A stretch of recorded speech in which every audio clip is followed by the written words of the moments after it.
104020117.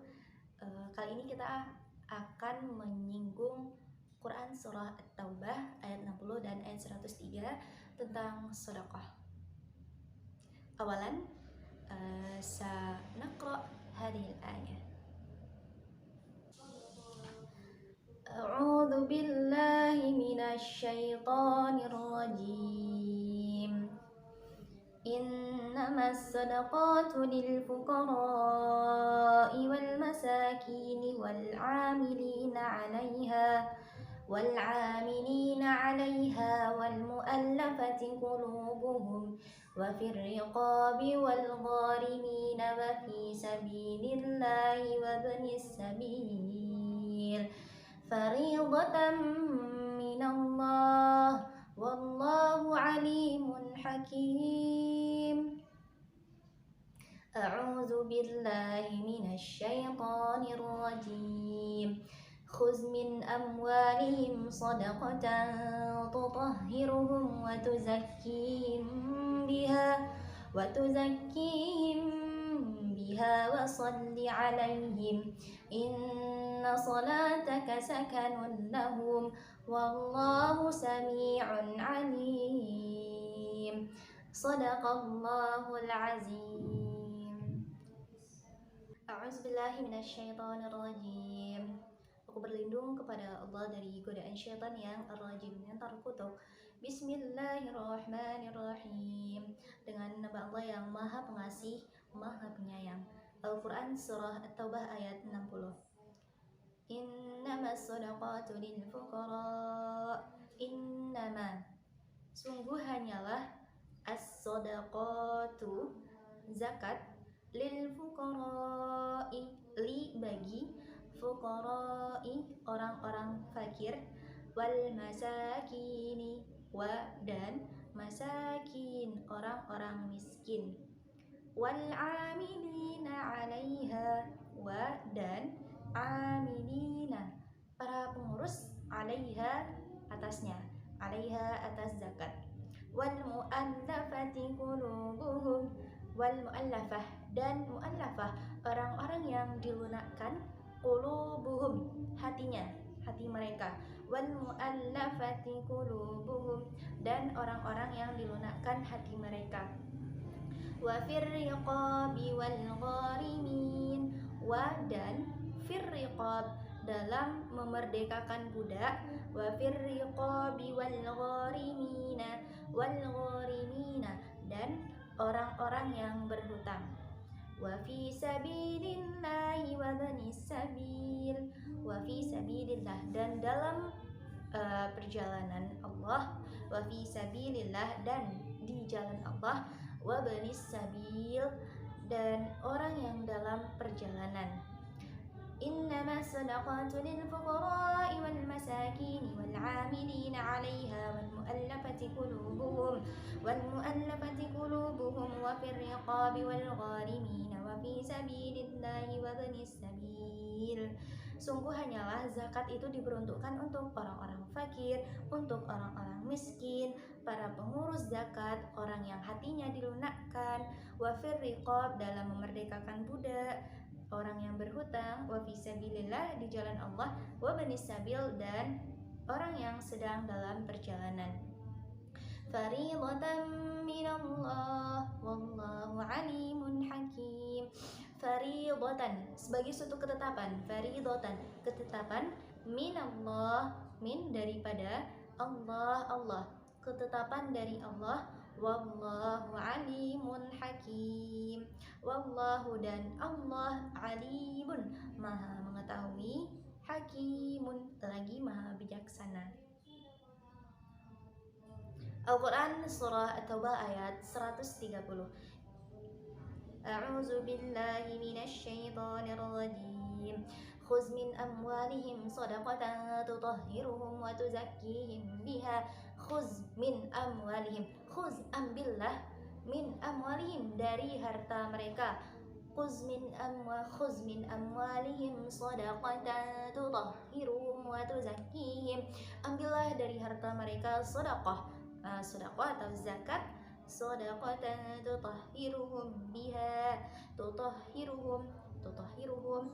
yang dapat membersihkan mereka, wa tuzakihim dan mensucikan mereka, biha dengannya, wa sholli alaihim dan doakanlah alaihim atas mereka, inna salataka sakanun lahum, inna sesungguhnya, salataka doamu, sakanun adalah ketentraman jiwa, inna salataka sakanun lahum sesungguhnya doamu adalah ketentraman lahum bagi mereka, wallahu sami'un alim, wallahu dan Allah, sami'un maha mendengar, alimun maha mengetahui, wallahu sami'un alim dan Allah maha mendengar lagi maha mengetahui.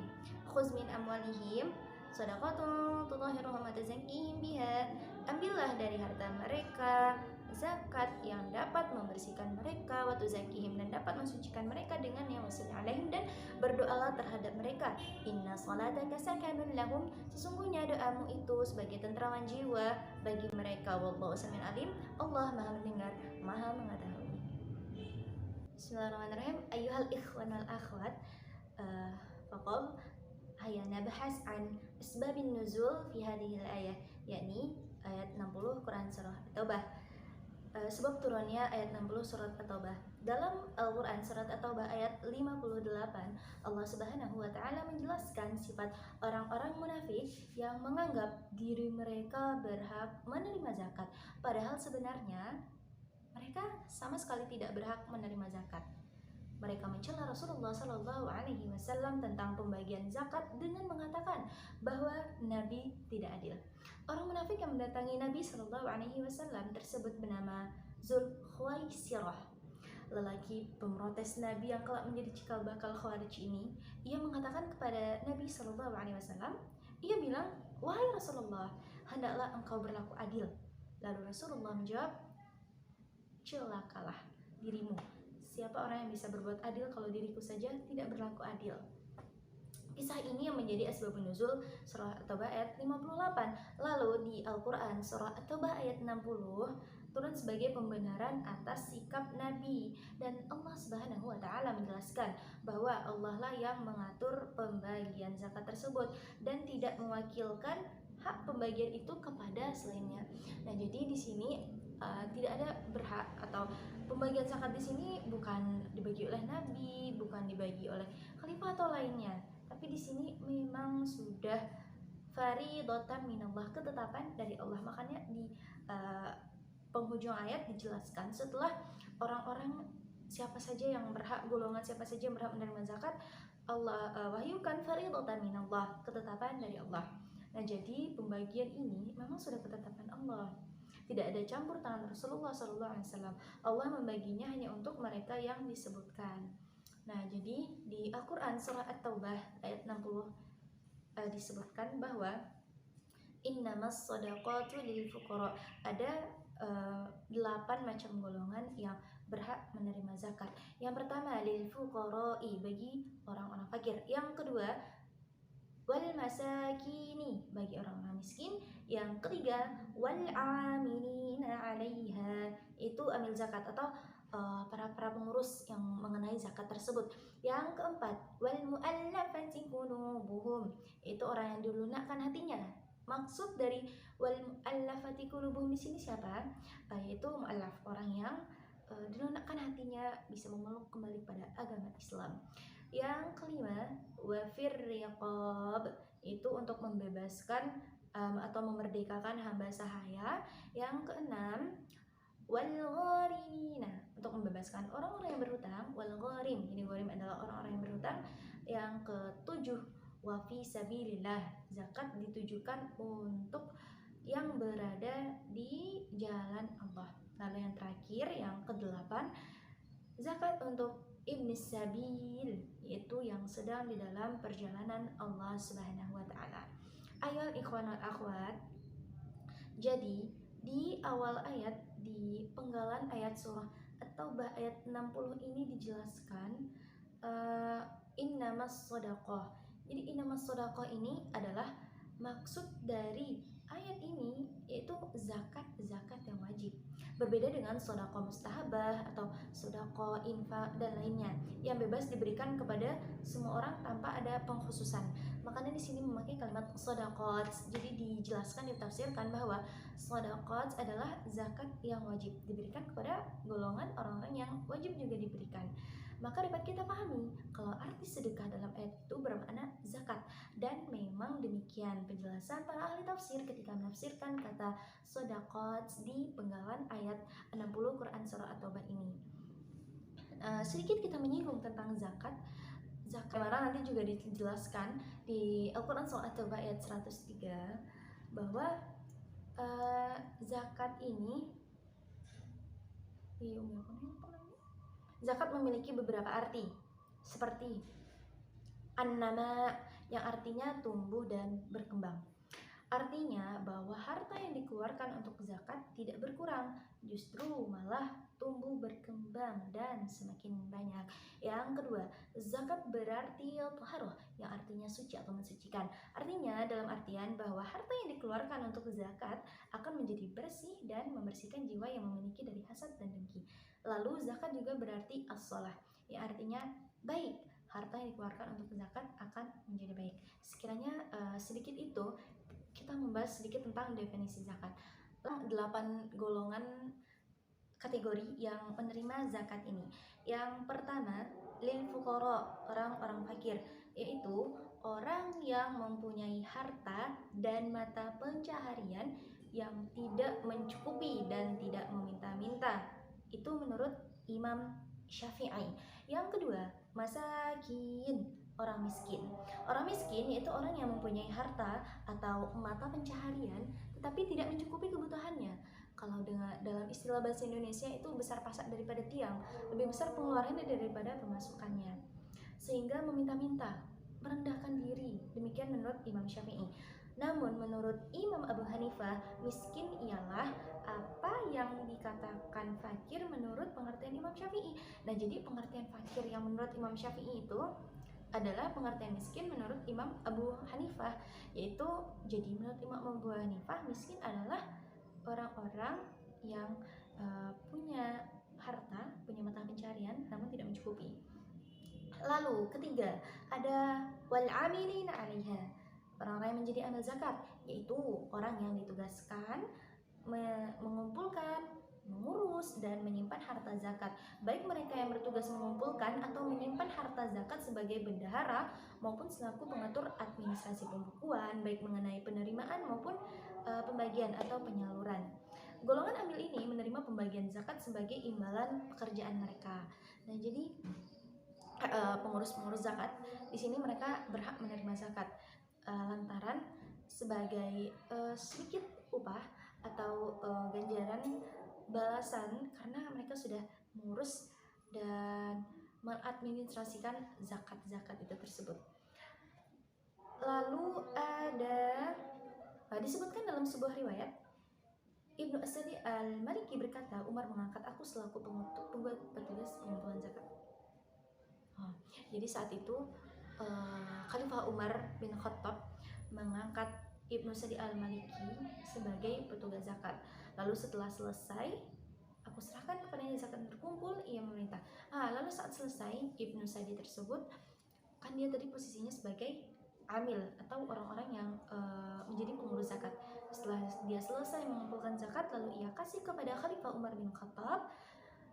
Di situ Umar menjawab atau berkata, ambillah apa yang telah diberikan kepadamu. Nah, jadi di sini sudah jelas bahwa amil atau orang-orang yang mengurus zakat tersebut berhak menerima zakat.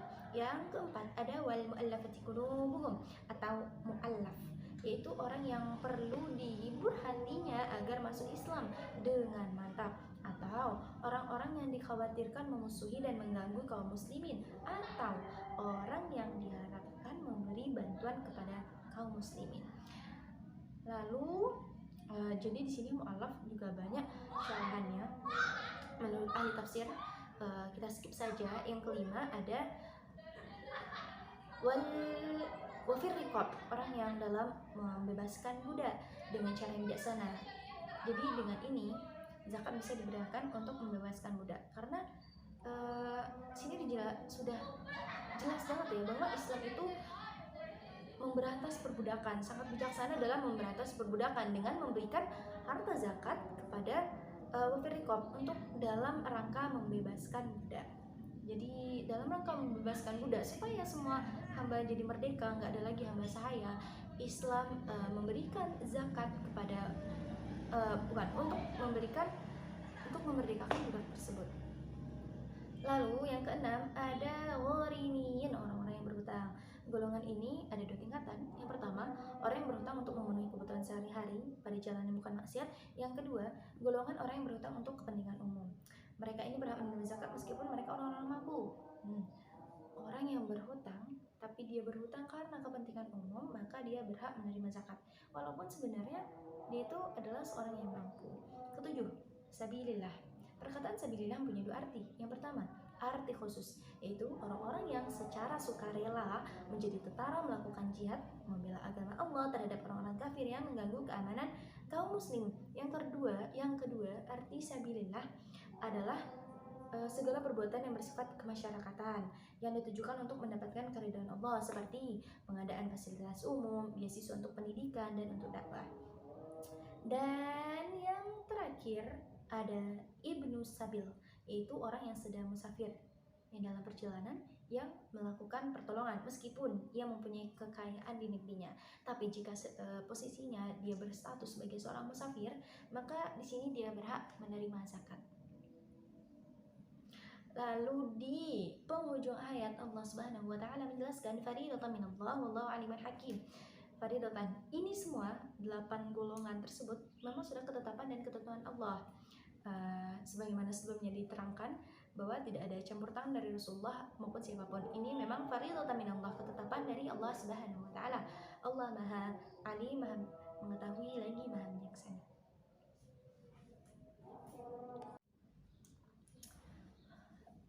Al-Quran Surah At-Taubah ayat 103.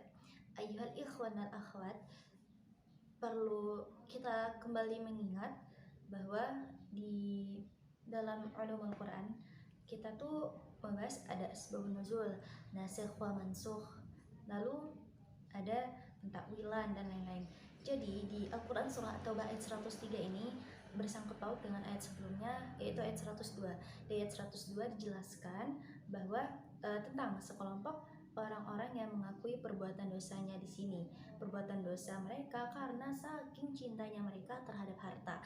Lalu pada ayat 103 dijelaskan mengapa mereka harus sangat cinta terhadap harta, sedangkan harta mereka yang dikeluarkan untuk zakat itu kembali ke diri mereka sendiri untuk membersihkan jiwa dan lain-lain. Diketahui penyebab dosa mereka adalah kecintaannya terhadap harta. Nah, benar kan? Jadi di ayat 102 yang tentang sekelompok orang yang melakukan perbuatan dosa karena cintanya terhadap harta, maka dalam ayat 103 Quran Surah At-Taubah ini dijelaskan tentang wujud taubat dan ketaatan dengan cara gimana menunaikan zakat. Ayat ikhwan dan akhwat, di ayat 103 ini berbeda dengan ayat-ayat lain. Di ayat-ayat lain tuh kita biasanya mendengarkan perintah zakat diiringi dengan sholat, aqim sholat wa atu zakah, pokoknya dengan kata atu atau ita, pokoknya mendatangkan, menunaikan. Namun di ayat 103 diawali dengan khuz, ambillah. Jadi diambil kesimpulan bahwa At-Taubah ayat 30 ini ditujukan untuk Nabi Shallallahu Alaihi Wasallam sebagai amil zakat, yang mana di sini Nabi akan memintanya kepada muzaki, orang-orang yang harus membayarkan zakatnya. Makanya penggalan ayat surah At-Taubah ayat 103 ini adalah khuz, ambillah. Sedekah atau zakat akan membersihkan diri dari dosa yang muncul karena mangkirnya mereka dari peperangan. Nah, jadi ayatnya kan berbunyi khuz min amwalihim sodakotan, ambillah dari harta-harta mereka itu zakat. Sodako ini zakat ya, ambillah dari harta mereka itu zakat. Khuz min amwalihim sodakotan tutahhiruhum wa tuzakkihim, yang mana zakat tersebut gunanya apa? Tutahhiruhum, akan mensucikan mereka, akan membersihkan mereka dari kotoran-kotoran yang Kotoran-kotoran di sini dijelaskan yaitu sifat mungkir, tangkir, sifat jelek kita, semua sifat qabih yang ada dalam diri kita. Dan termasuk juga di dalamnya zakat juga dapat mensucikan diri dari sifat cinta harta. Selain itu, zakat juga akan membersihkan diri dari segala sifat jelek akibat harta seperti pelit, bakhil, kikir, tamak, dan semacamnya. Hal itulah yang kemudian membuat Rasulullah SAW memerintahkan sahabatnya untuk menarik zakat dari kaum muslimin. Juga ditafsirkan bahwa menunaikan zakat berarti membersihkan harta benda yang tinggal, di mana harta itu merupakan hak orang lain. Mereka adalah orang yang kemudian ditentukan sebagai penerima zakat. Nah, jadi pengambilan zakat dari muzaki untuk para yang akan menerimanya seperti yang sudah dijelaskan dalam ayat 60 sebelumnya, surah At-Taubah ayat 60. Jadi harta berlebih punya orang-orang yang berkecukupan itu sebenarnya adalah hak orang lain. Makanya Rasulullah SAW menyuruh sahabat untuk meminta zakat kepada kaum muslimin. Menunaikan zakat akan menyebabkan suatu keberkahan. Hal itu akan membuat harta menjadi berlipat. Perintah ini berlaku terhadap semua pemimpin atau penguasa dalam masyarakat untuk memungut zakat kemudian membagikannya kepada orang yang berhak menerima zakat. Ibnu Katsir juga menafsirkan bahwa ayat ini menjelaskan tentang perintah Allah Subhanahu wa taala kepada rasulnya untuk mengambil zakat dari harta mereka guna membersihkan dan menyucikan diri melalui zakat tersebut. Menurutnya, perintah ini juga ditujukan kepada orang-orang yang mengakui perbuatan dosa mereka yang mencampurkan amal baik dan amal buruknya. Imam Muslim meriwayatkan melalui Abdullah ibnu Abu Aufa yang mengatakan bahwa Nabi SAW apabila menerima zakat dari satu kaum, maka beliau berdoa untuk mereka. Lalu datanglah bapaknya, bapak Ibnu Aufa tadi, yaitu yang merawikan hadis ini, dengan membawa zakatnya. Rasulullah SAW berdoa, "Ya Allah, limpahkanlah rahmat kepada keluarga Abu Aufa." Lalu menurut Ibnu Abbas, doa tersebut menjadi rahmat untuk mereka. Sementara menurut Qatadah, ketentraman jiwa bagi mereka. Jadi menurut Ibnu Abbas, doa tersebut sebagai keberkahan. Sedangkan menurut Ibnu Qatadah, doa itu menjadi ketentraman jiwa bagi mereka. Lebih lanjut lagi, Imam Ibnu Katsir menjelaskan zakat tersebut diperuntukkan bagi orang yang pantas menerimanya. Nah, memang ini tadi juga telah dirincikan. Jadi setiap perintah zakat pasti berhubungan dengan siapa saja yang berhak menerimanya. Jadi secara keseluruhan surah At-Taubah ayat 103 menerangkan tentang perintah untuk bertaubat dan berzakat. Kedua perintah tersebut dapat menghapuskan dan melenyapkan dosa-dosa. Kita tarik kesimpulan teman-teman. Khuz min amwalihim shadaqatan tutahhiruhum wa tuzakkihim wa sholli. Lalu di sini tuh sudah ada rentetannya. Rentetan pertama, tadi kita disuruh menunaikan zakat. Setelah itu dijelaskan di ayat sebelumnya, kita di minggu-minggu sebelumnya sudah kita bahas bahwa Allah memerintahkan kita atus zakat, menunaikan atau membayarkan zakat. Di minggu ini dijelaskan siapa saja yang berhak menerima zakat. Sudah dua. Pertama, kita wajib membayarkan zakat. Yang kedua, golongan apa saja atau siapa-siapa saja mereka yang dikategorikan sebagai penerima zakat, atau kita dengar dengan istilah mustahik zakat. Yang ketiga, guna dari zakat tersebut adalah tutahhiruhum wa tuzakkihim, membersihkan dan mensucikan mereka. Lalu setelah itu apa? Jadi bagi penerima atau yang bersangkutan, sholli alaihim, mendoakannya. Inna sholataka sakanun lahum, bahwa doa itu menjadi penenang atau penentram jiwa bagi mereka. Sebagaimana yang dikatakan oleh Ibnu Qatadah, doa tersebut adalah untuk menentramkan jiwa.